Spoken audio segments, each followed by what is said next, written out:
Hey everyone, welcome to our second episode of Consumer IQ. My name is Brynn Gibbs. I'm the co-founder and CEO of Consumer Fusion. And I'm Mark Spencer, Chief Growth Officer here at Consumer Fusion. Looking forward to episode number 2. Let's go. Today we're going to talk about EOS. EOS is Entrepreneurial Operating System by Gino Wickman. And just before we get into EOS, we're proud to say that we have hit the Inc. 5000 list 5 times in a row. And the reason why we're bringing up EOS is because a lot of that has to attribute to why we got the Inc. 5000. Yes. Congrats to our Consumer Fusion team on that. Making the list once is an accomplishment. We've managed to do it for 5 consecutive years. I am beyond proud of us. Huge honor. And to Mark's point, implementing EOS 3.5 years ago is a huge reason why we have been able to scale and grow responsibly. Yeah, and the thing is getting you here won't get you there. And so we were just spinning our wheels, heavily focused on SMBs, and we had to make a change. And so about 4.5 years ago, I went to coffee with a good friend of mine, Griff. Shout out to Griff. Shout out to Griff. Thank you. And he mentioned EOS, and he's like, hey, you need to read the book with Gino Wickman. Traction's the name of the book. The book, yep. And so that's where we started. So I read the book and started listening to the podcast and started talking to other business owners inside and outside of franchising that run off EOS. And so we reached out to Dawn Kane that runs Hi, off Dawn. EOS, and her implementer is the VP of marketing for EOS worldwide. And so we reached out to her, and she ended up placing us with our business coach today, Scott Rusnick. Shout out to you, Scott. Love you, Scott. And so he came in and started coaching us on a quarterly basis about 3.5, 4 years ago. And so that has gotten us to where we've gone today. So super excited to implement EOS. And I do want to call out, not everyone uses an implementer and coach throughout like their journey growing their business. Some people just use one to implement EOS, and then what is it called? They self-implement from there. And we've tossed around the idea of doing that, but personally, like the best athletes in the world, they have coaches. You know, the strongest business leaders, they have coaches. I like having a coach. I like being pushed hard, and Scott does that for us. So it has, I mean, the ROI is there, that's for sure. Fun little story about like being coaching. Mark and I we're married. We have 3 kids. And during labor, I'd be like, yell at me like a football coach. Like, I love being pushed. I love accomplishing goals that we work so hard to achieve. And so, yeah, you can self-implement or you can use an implementer. Absolutely. I highly recommend an implementer. So when we implemented Scott, we were heavy S&B, and we also implemented Focus Selling, which is by Rory Clark. Shout out to you, Rory. Hi, Rory. And so we decided, 10Xing our company is not going to get us there if we land with SMB. So with Focus Selling and with EOS, we've seen a huge trajectory in regards to growth in our platform. And so that's where we started focusing on heavy multi-location franchising. Enterprise. And enterprise, yeah. So today we kind of just want to high level talk about the EOS tools and resources that we found to be the most impactful. I mean, there are dozens, but we're going to highlight, I don't know, maybe 4 or 5 today. Let's start with the core values. Core values. Yeah. And I think core values, it starts internal, because if you're taking care of your employees and they're running by your core values, that clearly takes care of your clientele. So we heavily hire on core values. Every time we have our monthly meetings with our team, we talk about our core values. And so I think the number one thing is having core values and sticking to them and hiring them upon them and holding your current employees with that. Yeah, we also do in our company-wide calls, we do shout outs, how team members are taking our core values and exemplifying them on the day-to-day. So we have 5 core values, and we highlight a team member and how they showcase those core values in their day-to-days. And we treat them to lunch and just give them a special shout out. So it's a fun way to reinforce the core values without just making it sound like we're reading them off a script. But the People Analyzer is a huge tool relative to the core values. So you have your core values, and then you analyze your team members based off, do they get it? Do they want it? Do they have the capacity to do it? Yes. Yep. And so we want to make sure that people are in the right seats doing the right things. And we have moved some team members around that feel like, hey, they're doing something that maybe they're not strong with. And so with the People Analyzer, we're able to make sure people are enjoying what they're doing and maximizing their current job description. And so with the People Analyzer, it's just holding everybody accountable and making sure that they are at full capacity to do it. Yeah, and also it's opened up conversations where around delegate and elevate, like people should be doing what they love, what they're great at, and then you do what you're good at, what you like doing, what you dislike doing that you're good at, and then what you don't like doing that you're bad at. And by doing that exercise with team members, they have been able to highlight what they love doing and what they're great at, things that like bring them joy, and then we've been able to delegate the things that they don't like doing to other team members who happen to love those things that they don't like doing. But so, Mark, I want to ask you, what do you think is more important, the right seat or the right person? I think it's the right person. It all comes down to company culture, bar none. Having the right person is something, but we can always find the right seat for them. But with company culture and the people, it's all about people in business Yeah. and in personal relationships. It's all about surrounding yourself with the right people. And if they're in the Consumer Fusion family, we want to make sure they are wanted, but also and needed. But they also want. I want to make sure that they do what they want to do. That's a good point. Like we can always find the right seat Yeah, for that right correct. team member. Yep. But so like I mentioned delegate and elevate, that's the next topic of conversation relative to EOS. I remember the first time we did this exercise where we had to write down all the things that we love doing that we're great at down to things that we don't enjoy doing that we're not good at.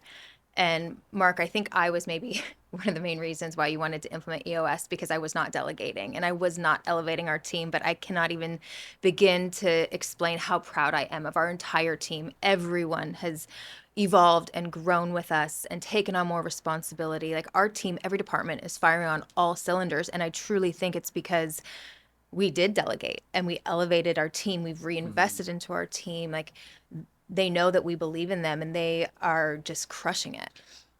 I would say a confession here that both Brynn and I are control freaks, and Facts. delegating is by far the hardest thing to do, but it empowers your team, and I highly recommend sitting down with those team members that if you're delegating, don't expect them to do 100% of it, but if they're doing 80% of it, it's definitely leveling us up because with EOS, we were so working in the business and not on the business to where we bottlenecked the company. And Yeah. so with EOS, it definitely helped us open up that bottleneck. And that's why we've hit Inc. 5,000 5 times in a row.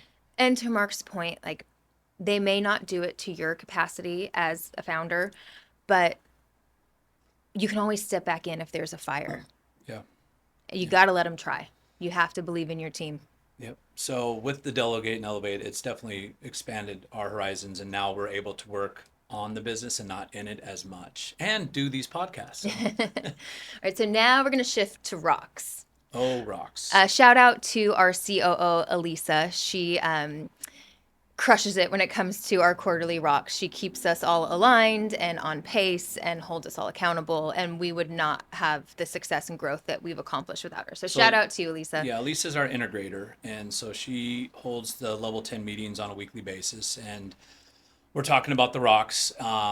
Before level 10s that we're going to talk about next is we were running meetings that were not intentional. It was just another meeting to put on the books to talk about stuff, and there was no really agenda or what we're going to be talking about. And so with the level 10s and these rocks coming out of these, it's always nice to have these quarterly rocks to where you identify who takes the initiative, who owns it, and the timeline. And by doing that, we're getting a lot more done in a more intentional way. And you're prioritizing what the Yeah. focus is for the quarter. And then you have your weekly check-ins. And I am guilty of this. We call it Tange alerts. Like prior to EOS and implementing level 10s and having Elisa as our integrator, I would make an hour meeting last 3 hours. Yeah.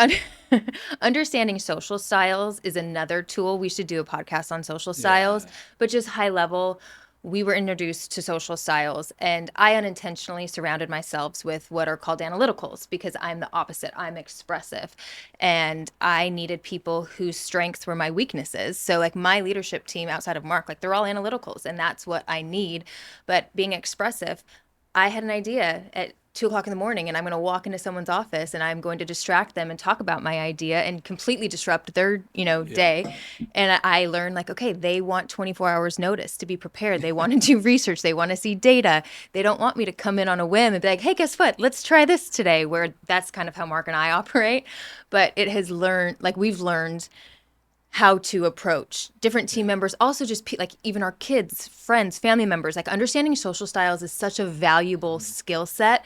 So highly, highly recommend you look into social styles So too. Brynn Tangler See, Gibbs, Tange. that's her. Yeah. So we were going to be talking about rocks, but Sorry. so rocks are No, we're talking about level 10. at level 10 in rocks. Okay. But we could talk about the level 10 rocks together.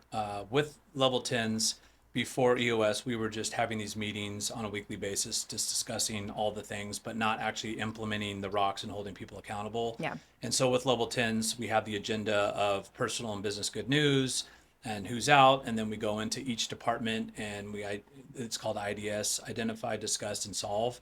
And so with the Tange alerts, we put it into discussion so that way we can march through a 90-minute meeting very efficiently. So with those level 10s, now we're back on track, holding everyone accountable to what they own and the initiatives on the rocks. And every week is extremely intentional. So when we get out of that meeting, everyone has complete clarity on what they need to do on that week basis and then what they need to achieve in the quarterly. Yeah. One thing that we didn't touch on, and we should have done this in the beginning, is with EOS, there is what's called a visionary and then an integrator. So we are untraditional at Consumer Fusion because we have two visionaries, both Mark and myself, and that's rare. The first person that we talked to, other than Scott, about working together as our integrator, he was not okay with having two visionaries. And I'm thankful that he wasn't, because that led us to Scott. And Scott has just made such an impact in our lives, both personally and professionally. But typically, there's just one visionary and then an integrator. And I remember when the first conversation was that I was going to be the integrator. Zero chance of that being successful. But I think us being so aligned and having the same vision, both personally and professionally, has allowed us to successfully be co-visionaries. Yep. So let's do some questions. Was there a moment you realized the way we were running Consumer Fusion wasn't going to get us to the next level? Like, what was that aha moment? Yeah. I remember the aha moment was when we talked to Jamie Adams from Scorpion, and he's like, Hi, Jamie. Hey, Jamie, in regards to meeting Rory Clark and focus selling.